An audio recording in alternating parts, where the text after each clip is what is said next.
The second law, make it attractive. How to make a habit irresistible. In the 1940s, a Dutch scientist named Nico Tinbergen performed a series of experiments that transformed our understanding of what motivates us. Tinbergen, who eventually won a Nobel Prize for his work, was investigating herring gulls, the gray and white birds often seen flying along the seashores of North America. Adult herring gulls have a small red dot on their beak, and Tinbergen noticed that newly hatched chicks would peck this spot whenever they wanted food. To begin one experiment, he created a collection of fake cardboard beaks, just a head without a body. When the parents had flown away, he went over to the nest and offered these dummy beaks to the chicks.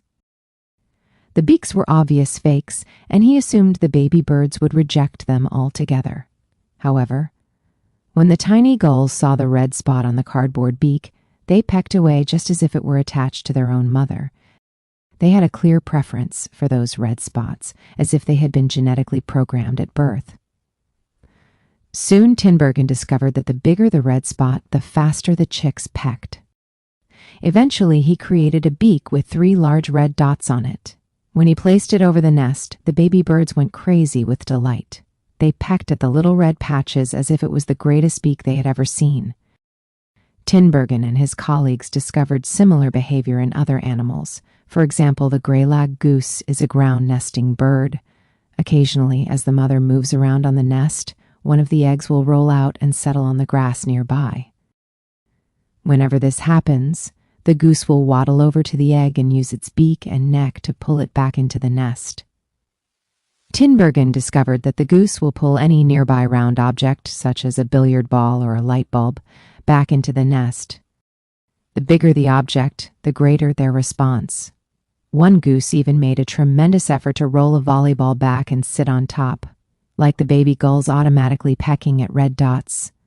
The gray-lag goose was following an instinctive rule. When I see a round object nearby, I must roll it back into the nest. The bigger the round object, the harder I should try to get it.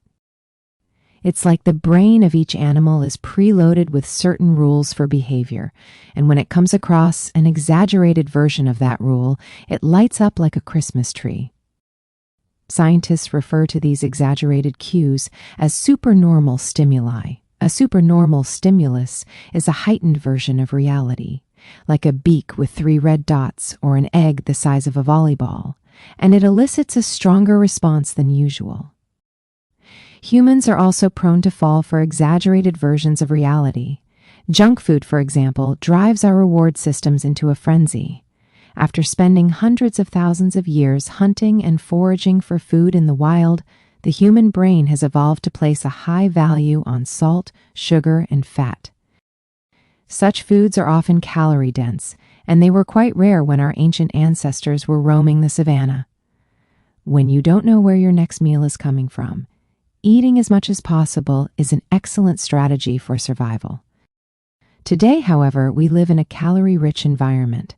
Food is abundant, but your brain continues to crave it like it is scarce. Placing a high value on salt, sugar, and fat is no longer advantageous to our health, but the craving persists because the brain's reward centers have not changed for approximately 50,000 years. The modern food industry relies on stretching our Paleolithic instincts beyond their evolutionary purpose. A primary goal of food science is to create products that are more attractive to consumers. Nearly every food in a bag, box, or jar has been enhanced in some way, if only with additional flavoring. Companies spend millions of dollars to discover the most satisfying level of crunch in a potato chip or the perfect amount of fizz in a soda. Entire departments are dedicated to optimizing how a product feels in your mouth, a quality known as orosensation. French fries, for example, are a potent combination: golden brown and crunchy on the outside, light and smooth on the inside. Other processed foods enhance dynamic contrast, which refers to items with a combination of sensations like crunchy and creamy. Imagine the gooiness of melted cheese on top of a crispy pizza crust, or the crunch of an Oreo cookie combined with its smooth center. With natural, unprocessed foods, you tend to experience the same sensations over and over. How's that 17th bite of kale taste? After a few minutes, your brain loses interest and you begin to feel full. But foods that are high in dynamic contrast keep the experience novel and interesting, encouraging you to eat more. Ultimately, such strategies enable food scientists to find the bliss point for each product, the precise combination of salt, sugar, and fat that excites your brain and keeps you coming back for more. The result, of course, is that you overeat because hyperpalatable foods are more attractive to the human brain. As Stefan Guynet, a neuroscientist who specializes in eating behavior and obesity, says, "We've gotten too good at pushing our own buttons. The modern food industry and the overeating habits it has spawned is just one example of the second law of behavior change: make it attractive. The more attractive an opportunity is, the more likely it is to become habit-forming. Look around. Society is filled with highly engineered versions of reality that are more attractive than the world our ancestors evolved in. Stores feature mannequins with exaggerated hips and breasts to sell clothes. Social media delivers more likes and praise in a few minutes than we could ever get in the office or at home. Online porn splices together stimulating scenes at a rate that would be impossible to replicate in real life. Advertisements are created with a combination of ideal lighting, professional makeup, and photoshopped edits. Even the model doesn't look like the person in the final image. These are the supernormal stimuli of our modern world. They exaggerate features that are naturally attractive to us, and our instincts go wild as a result, driving us into excessive shopping habits, social media habits, porn habits, eating habits, and many others. If history serves as a guide, the opportunities of the future will be more attractive than those of today. The trend is for rewards to become more concentrated and stimuli to become more enticing. Junk food is a more concentrated form of calories than natural foods. Hard liquor is a more concentrated form of alcohol than beer. Video games are a more concentrated form of play than board games. Compared to nature, these pleasure-packed experiences are hard to resist. We have the brains of our ancestors, but temptations they never had to face. If you want to increase the odds that a behavior will occur, then you need to make it attractive. Throughout our discussion of the second law, our goal is to learn how to make our habits irresistible. While it is not possible to transform every habit into a supernormal stimulus, we can make any habit more enticing. To do this, we must start by understanding what a craving is and how it works. We begin by examining a biological signature that all habits share, the dopamine spike. Scientists can track the precise moment a craving occurs by measuring a neurotransmitter called dopamine. The importance of dopamine became apparent in 1954 when the neuroscientists James Olds and Peter Milner ran an experiment that revealed the neurological processes behind craving and desire. By implanting electrodes in the brains of rats, the researchers blocked the release of dopamine. To the surprise of the scientists, the rats lost all will to live. They wouldn't eat. They wouldn't have sex. They didn't crave anything. Within a few days, the animals died of thirst. In follow-up studies, other scientists also inhibited the dopamine-releasing parts of the brain, but this time, they squirted little droplets of sugar into the mouths of the dopamine-depleted rats. Their little rat faces lit up with pleasurable grins from the tasty substance. Even though dopamine was blocked, they liked the sugar just as much as before, they just didn't want it anymore. The ability to experience pleasure remained, but without dopamine, desire died. And without desire, action stopped. When other researchers reversed this process and flooded the reward system of the brain with dopamine, animals performed habits at breakneck speed.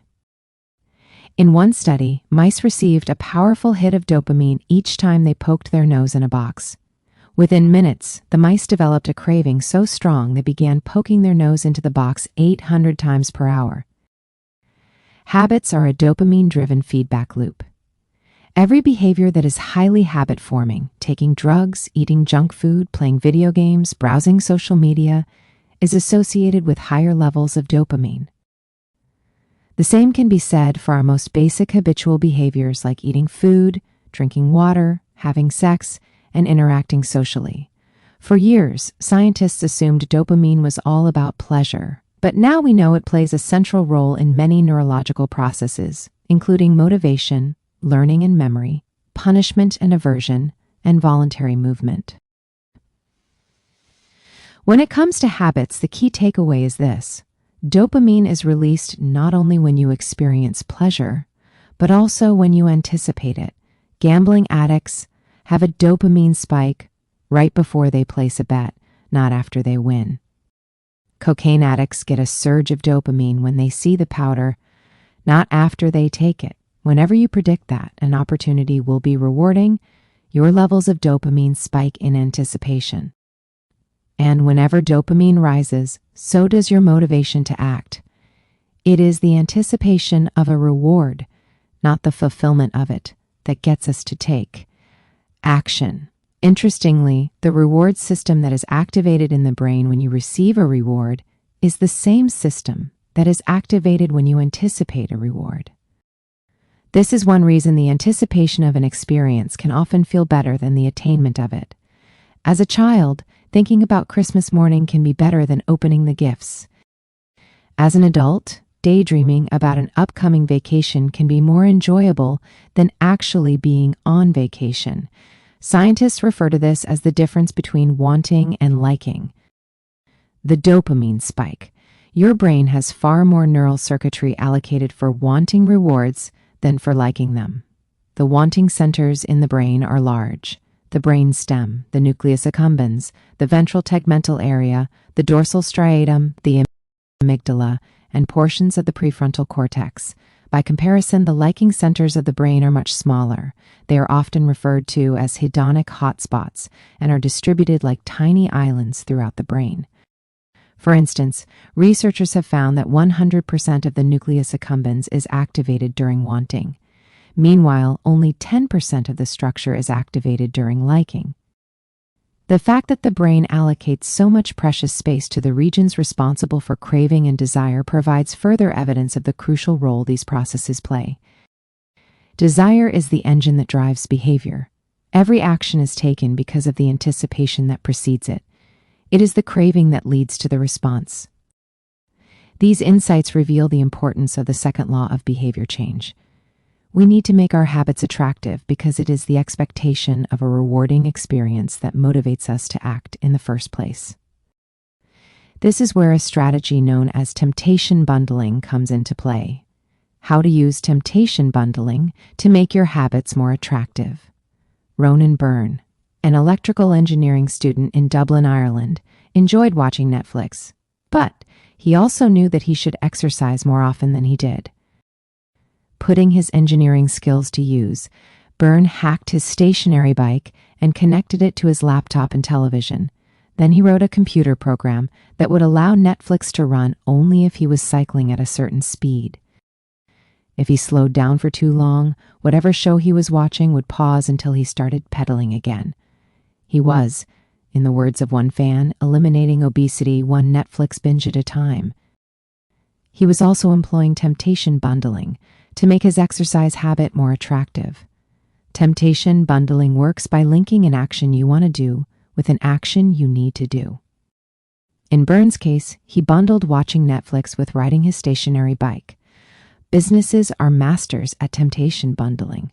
For instance, when the American Broadcasting Company, more commonly known as ABC, launched its Thursday night television lineup for the 2014 to 2015 season, they promoted temptation bundling on a massive scale. Every Thursday, the company would air 3 shows created by screenwriter Shonda Rhimes: Grey's Anatomy, Scandal, and How to Get Away with Murder. They branded it as TGIT on ABC. In addition to promoting the shows, ABC encouraged viewers to make popcorn, drink red wine, and enjoy the evening. Andrew Kubitz, head of scheduling for ABC, described the idea behind the campaign. "We see Thursday night as a viewership opportunity. with either couples or women by themselves. Sit down and escape and have fun and drink their red wine and have some popcorn. Strategy is that ABC was associating the thing they needed viewers to do with activities their viewers already wanted to do.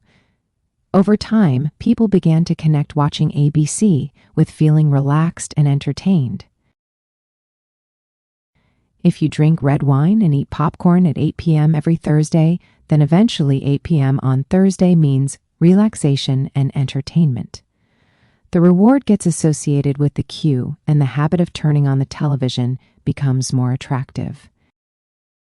You're more likely to find a behavior attractive if you get to do one of your favorite things at the same time. Perhaps you want to hear about the latest celebrity gossip, but you need to get in shape.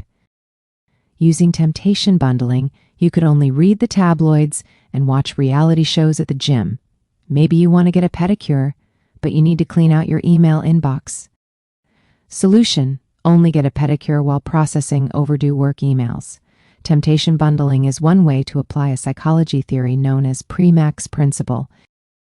Named after the work of Professor David Premack, the principle states that more probable behaviors will reinforce less probable behaviors. In other words, even if you don't really want to process overdue work emails, you'll become conditioned to do it if it means you get to do something you really want to do along the way.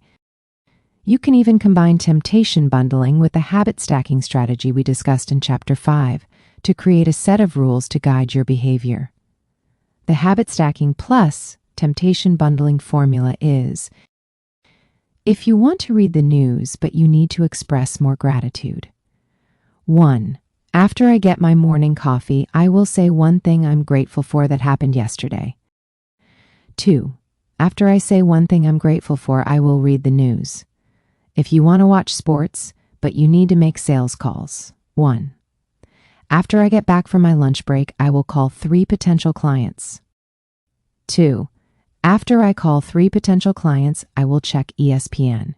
If you want to check Facebook, but you need to exercise more. 1. After I pull up my phone, I will do 10 burpees. 2.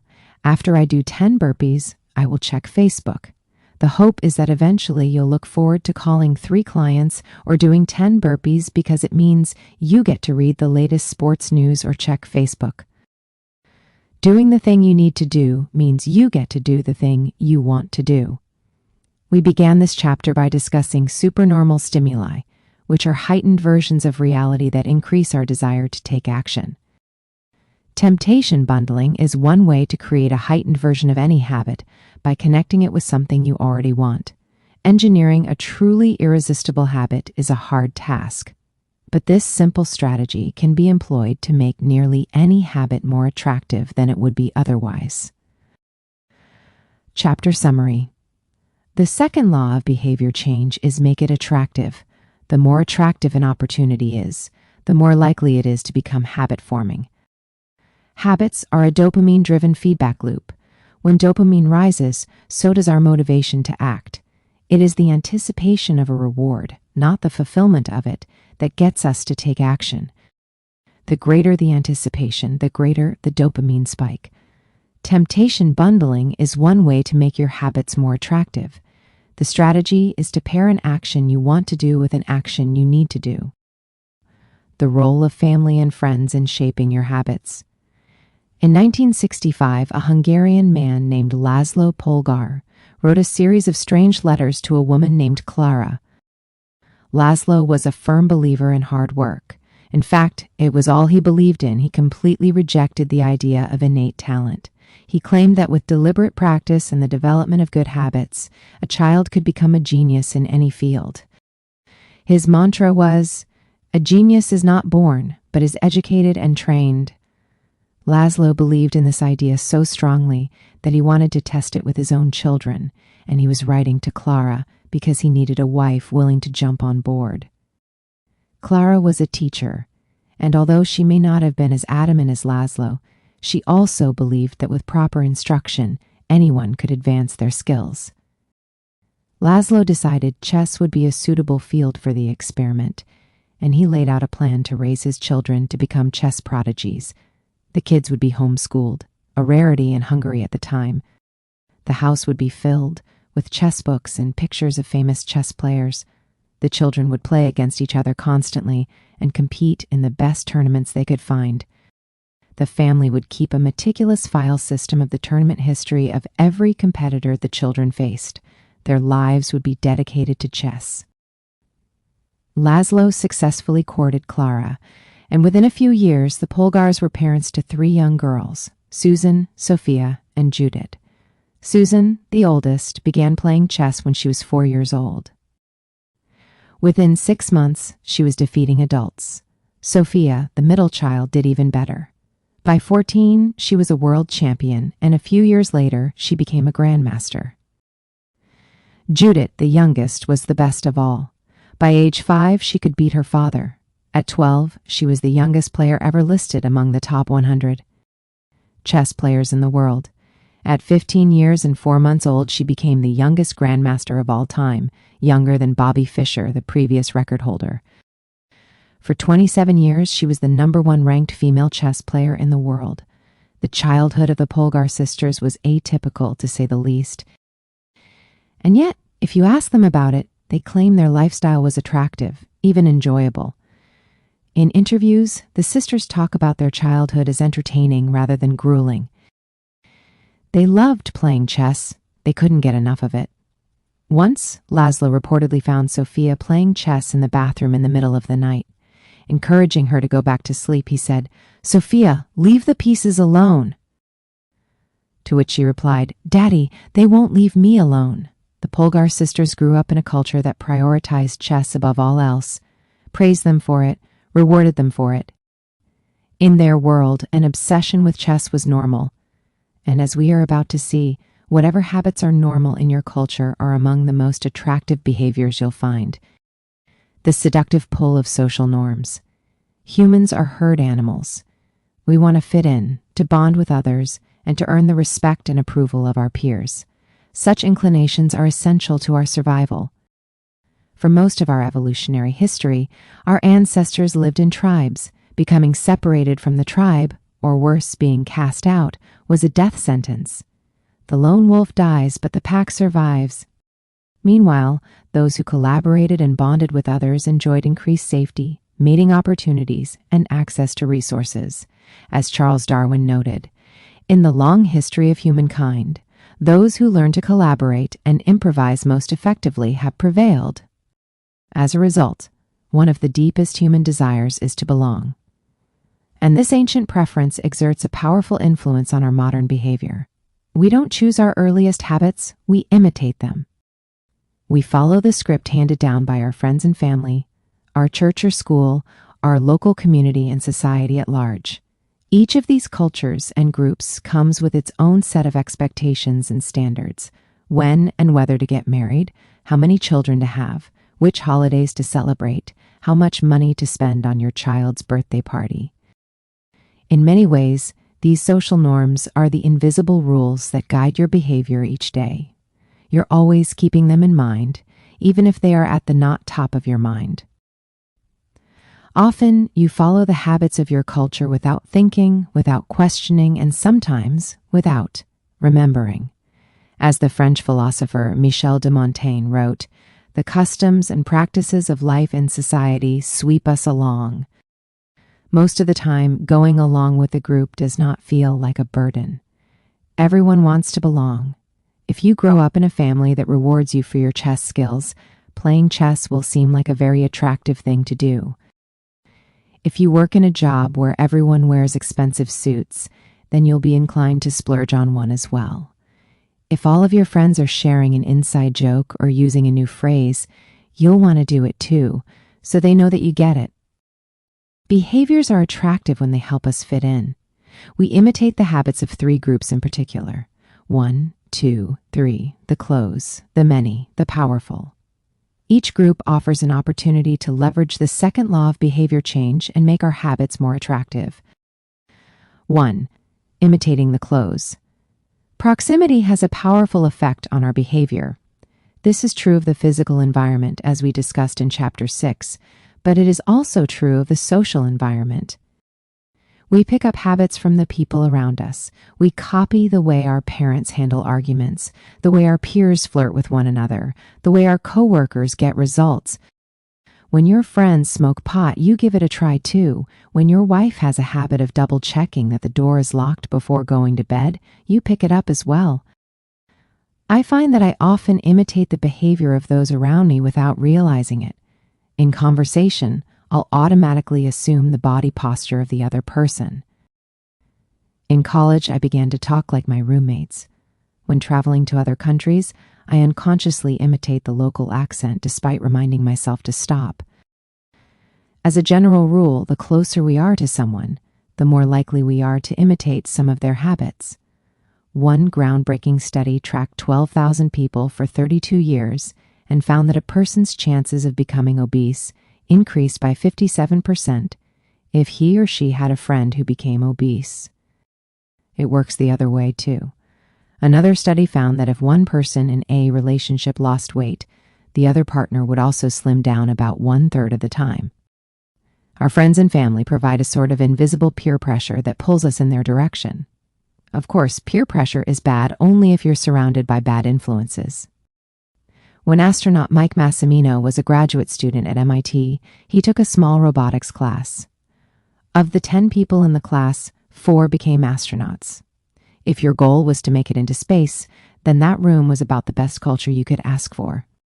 Similarly, one study found that the higher your best friend's IQ at age 11 or 12, the higher your IQ would be at age 15, even after controlling for natural levels of intelligence. We soak up the qualities and practices of those around us. One of the most effective things you can do to build better habits is to join a culture where your desired behavior is the normal behavior. New habits seem achievable when you see others doing them every day. If you are surrounded by fit people, you're more likely to consider working out to be a common habit.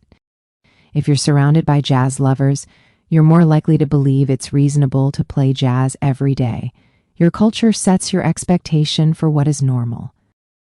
Surround yourself with people who have the habits you want to have yourself. You'll rise together. To make your habits even more attractive, you can take this strategy one step further. Join a culture where your desired behavior is the normal behavior and you already have something in common with the group. Steve Kam, an entrepreneur in New York City, runs a company called Nerd Fitness, which helps nerds, misfits, and mutants lose weight, get strong, and get healthy. His clients include video game lovers, movie fanatics, and average Joes who want to get in shape. Many people feel out of place the first time they go to the gym or try to change their diet. But if you are already similar to the other members of the group in some way, say your mutual love of Star Wars, change becomes more appealing because it feels like something people like you already do. Nothing sustains motivation better than belonging to the tribe. It transforms a personal quest into a shared one. Previously, you were on your own. Your identity was singular. You are a reader. You are a musician. You are an athlete. When you join a book club or a band or a cycling group, your identity becomes linked to those around you. Growth and change is no longer an individual pursuit. We are readers. We are musicians. We are cyclists. The shared identity begins to reinforce your personal identity. This is why remaining part of a group after achieving a goal is crucial to maintaining your habits. It's friendship and community that embed a new identity and help behaviors last over the long run. 2. Imitating the many. In the 1950s, psychologist Solomon Asch conducted a series of experiments that are now taught to legions of undergrads each year. To begin each experiment, the subject entered the room with a group of strangers. Unbeknownst to them, the other participants were actors planted by the researcher and instructed to deliver scripted answers to certain questions. The group would be shown one card with a line on it and then a second card with a series of lines. Each person was asked to select the line on the second card that was similar in length to the line on the first card. It was a very simple task. Here is an example of 2 cards used in the experiment, conforming to social norms. The experiment always began the same. First, there would be some easy trials. where everyone agreed on the correct line. After a few rounds, the participants were shown a test that was just as obvious as the previous ones, except the actors in the room would select an intentionally incorrect answer. For example, they would respond A to the comparison shown in Figure 10. Everyone would agree that the lines were the same, even though they were clearly different. The subject, who was unaware of the ruse, would immediately become bewildered. Their eyes would open wide. They would laugh nervously to themselves. They would double-check the reactions of other participants. Their agitation would grow as one person after another delivered the same incorrect response. Soon, the subject began to doubt their own eyes. Eventually, they delivered the answer they knew in their heart to be incorrect. Ash ran this experiment many times and in many different ways. What he discovered was that as the number of actors increased, so did the conformity of the subject. If it was just the subject and one actor, then there was no effect on the person's choice. They just assumed they were in the room with a dummy. When 2 actors were in the room with the subject, there was still little impact. But as the number of people increased to 3 actors and 4 and all the way to 8, the subject became more likely to second-guess themselves. By the end of the experiment, nearly 75% of the subjects had agreed with the group answer, even though it was obviously incorrect. Whenever we are unsure how to act, we look to the group to guide our behavior. We are constantly scanning our environment and wondering, what is everyone else doing? We check reviews on Amazon or Yelp or TripAdvisor because we want to imitate the best buying, eating, and travel habits. It's usually a smart strategy. There is evidence in numbers, but there can be a downside. The normal behavior of the tribe often overpowers the desired behavior of the individual. For example, one study found that when a chimpanzee learns an effective way to crack nuts open as a member of one group, and then switches to a new group that uses a less effective strategy, it will avoid using the superior nut-cracking method just to blend in with the rest of the chimps. Humans are similar. There is tremendous internal pressure to comply with the norms of the group. The reward of being accepted is often greater than the reward of winning an argument, looking smart, or finding truth. Most days, we'd rather be wrong with the crowd than be right by ourselves. The human mind knows how to get along with others. It wants to get along with others. This is our natural mode.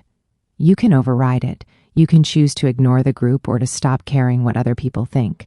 But it takes work. Running against the grain of your culture requires extra effort.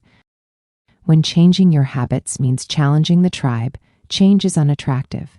When changing your habits means fitting in with the tribe, change is very attractive.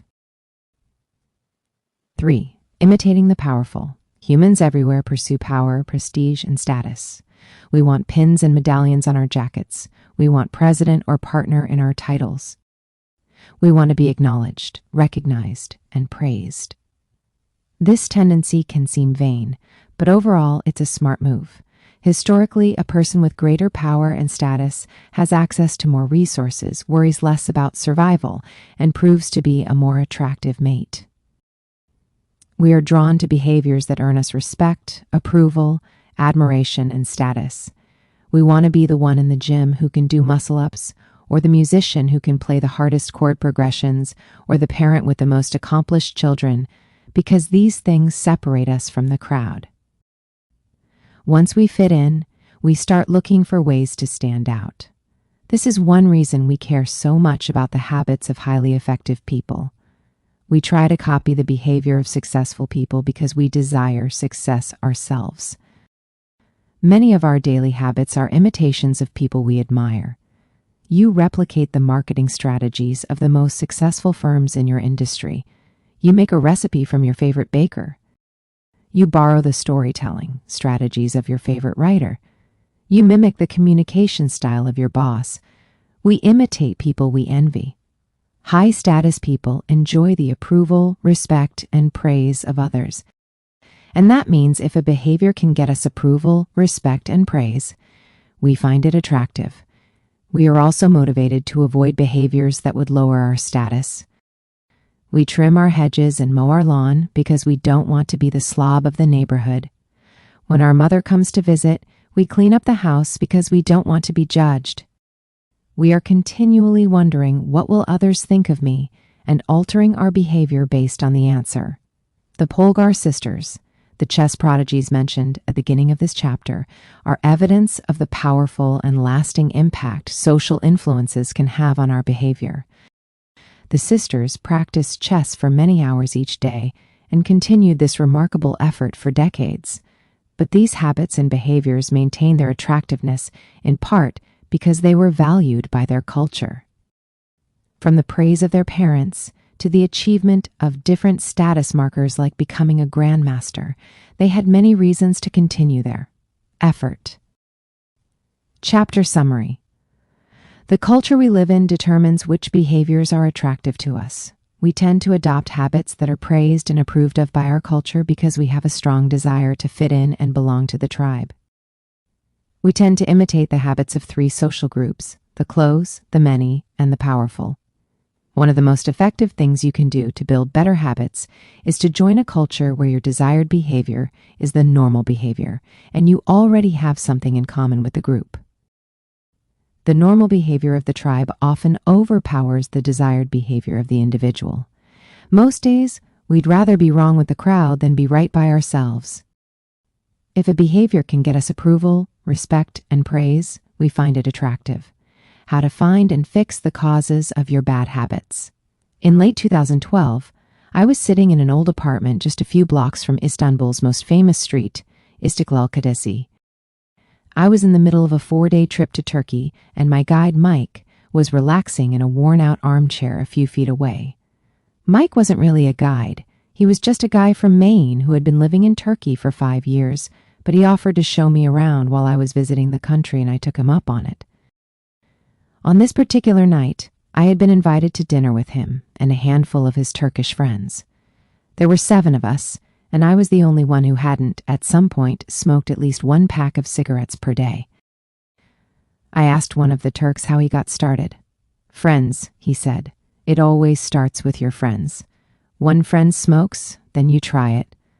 What was truly fascinating was that half of the people in the room had managed to quit smoking. Mike had been smoke-free for a few years at that point, and he swore up and down that he broke the habit because of a book called Alan Carr's Easy Way to Stop Smoking. "It frees you from the mental burden of smoking," he said. "It tells you, stop lying to yourself. You know you don't actually want to smoke. You know you don't really enjoy this." It helps you feel like you're not the victim anymore. You start to realize that you don't need to smoke. I had never tried a cigarette, but I took a look at the book afterward out of curiosity. The author employs an interesting strategy to help smokers eliminate their cravings. He systematically reframes each cue associated with smoking and gives it a new meaning. He says things like, "You think you are quitting something, but you're not quitting anything because cigarettes do nothing for you. You think smoking is something you need to do to be social, but it's not. You can be social without smoking at all. You think smoking is about relieving stress, but it's not. Smoking does not relieve your nerves, it destroys them." Over and over, he repeats these phrases and others like them. "Get it clearly into your mind," he says.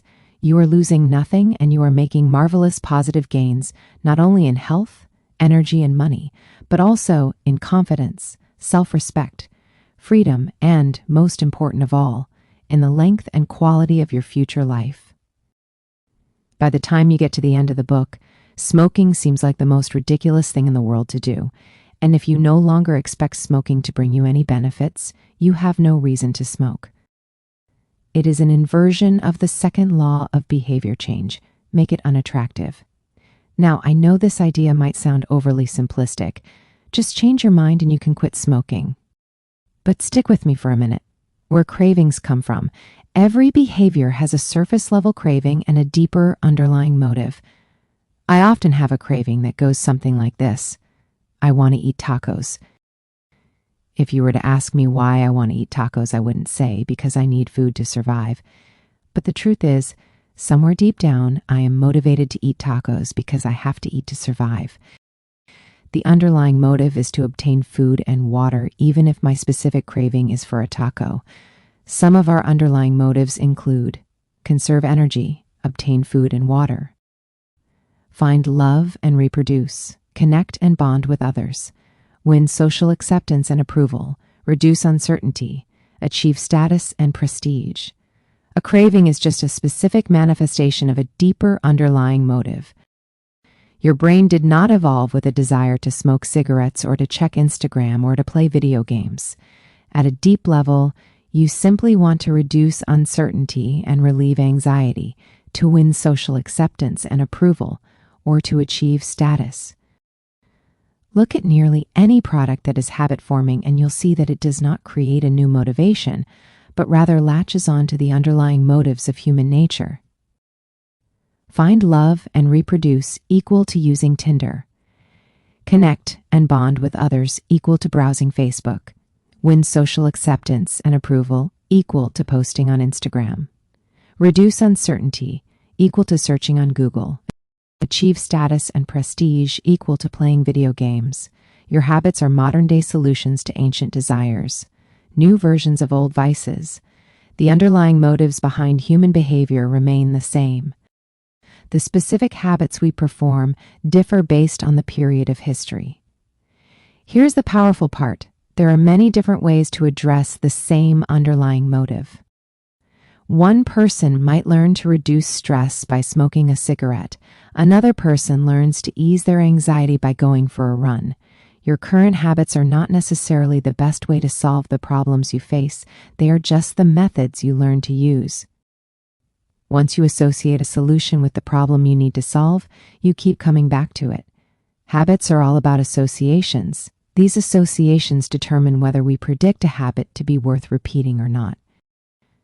As we covered in our discussion of the first law, your brain is continually absorbing information and noticing cues in the environment. Every time you perceive a cue, your brain runs a simulation and makes a prediction about what to do in the next moment. Cue, you notice that the stove is hot. Prediction, if I touch it, I'll get burned, so I should avoid touching it. Cue, you see that the traffic light turned green. Prediction, if I step on the gas, I'll make it safely through the intersection and get closer to my destination, so I should step on the gas. You see a cue, categorize it based on past experience, and determine the appropriate response. This all happens in an instant, but it plays a crucial role in your habits because every action is preceded by a prediction. Life feels reactive, but it is actually predictive. All day long, you are making your best guess of how to act, given what you've just seen and what has worked for you in the past.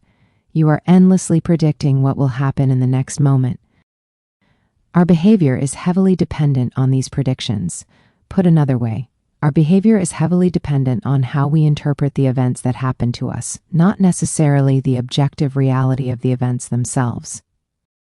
Two people can look at the same cigarette, and one feels the urge to smoke while the other is repulsed by the smell. The same cue can spark a good habit or a bad habit depending on your prediction. The cause of your habits is actually the prediction that precedes them. These predictions lead to feelings, which is how we typically describe a craving, a feeling, a desire, an urge. Feelings and emotions transform the cues we perceive and the predictions we make into a signal that we can apply. They help explain what we are currently sensing. For instance, whether or not you realize it, you are noticing how warm or cold you feel right now. If the temperature drops by 1 degree, you probably won't do anything. If the temperature drops 10 degrees, however, you'll feel cold and put on another layer of clothing. Feeling cold was the signal that prompted you to act.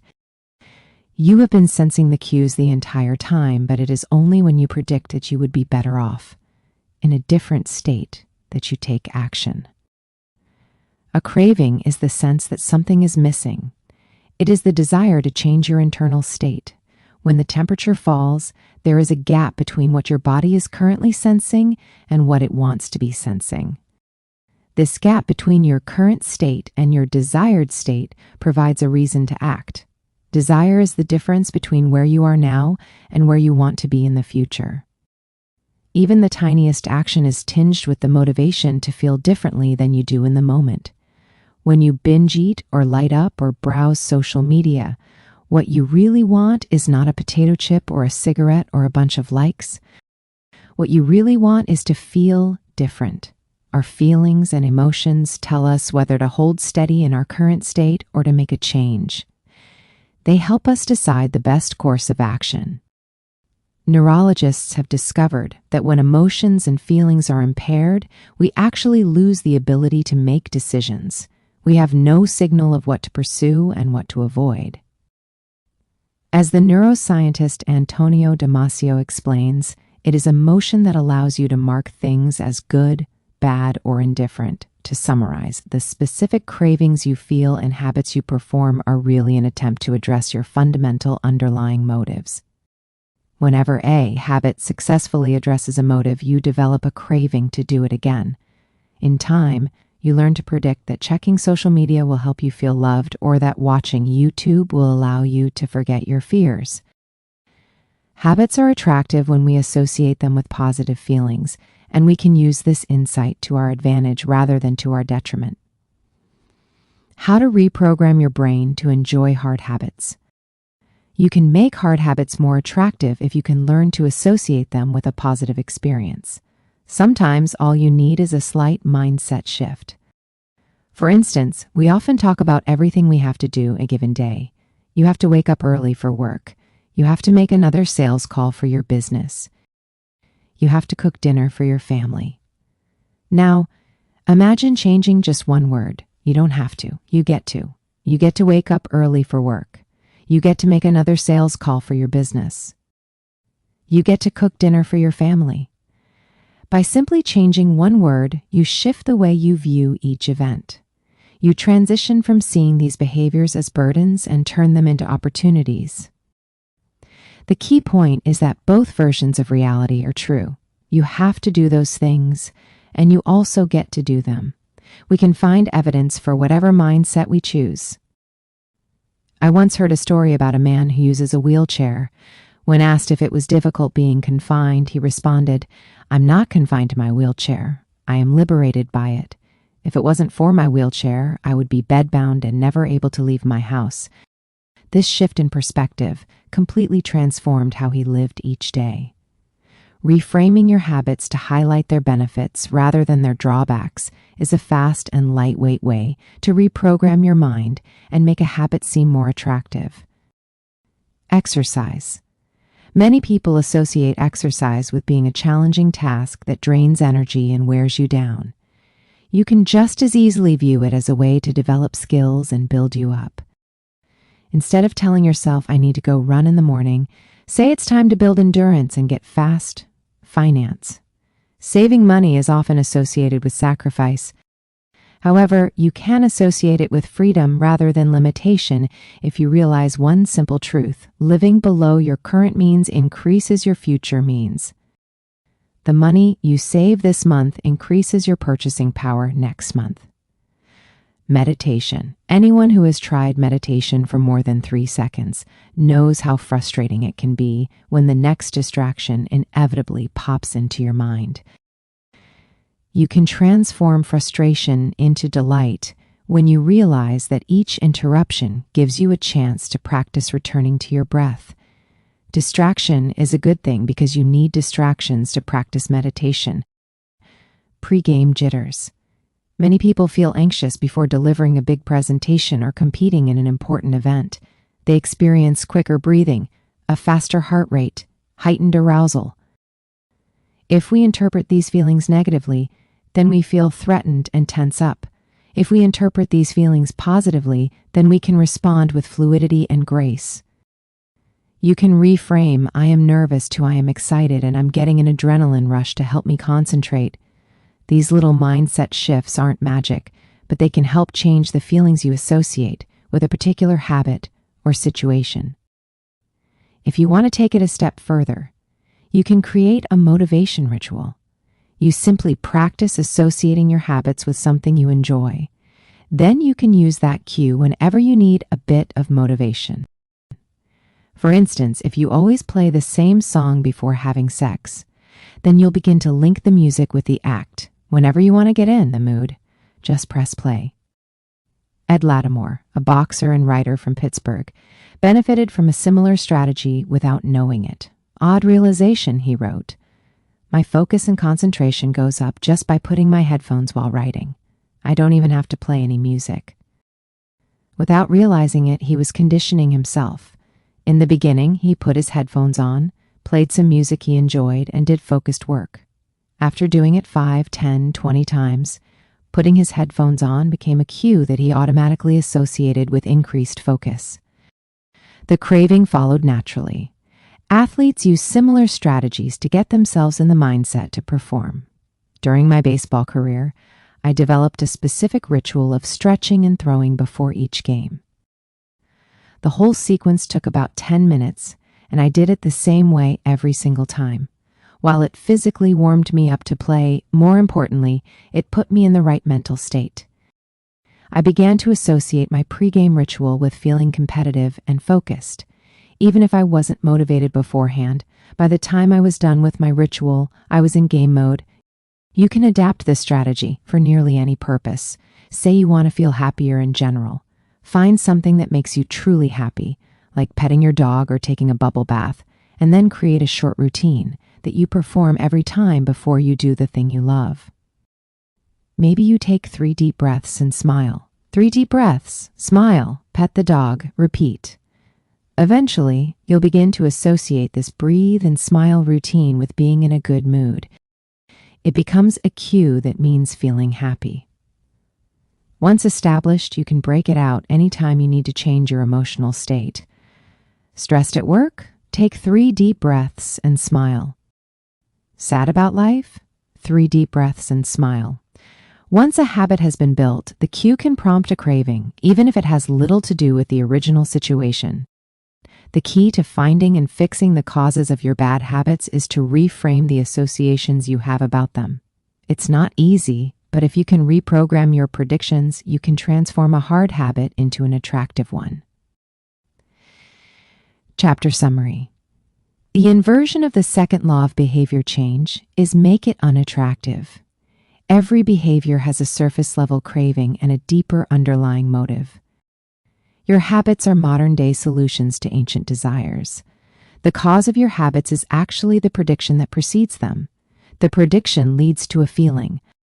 Highlight the benefits of avoiding a bad habit to make it seem unattractive. Habits are attractive when we associate them with positive feelings, and unattractive when we associate them with negative feelings. Create a motivation ritual by doing something you enjoy immediately before a difficult habit. How to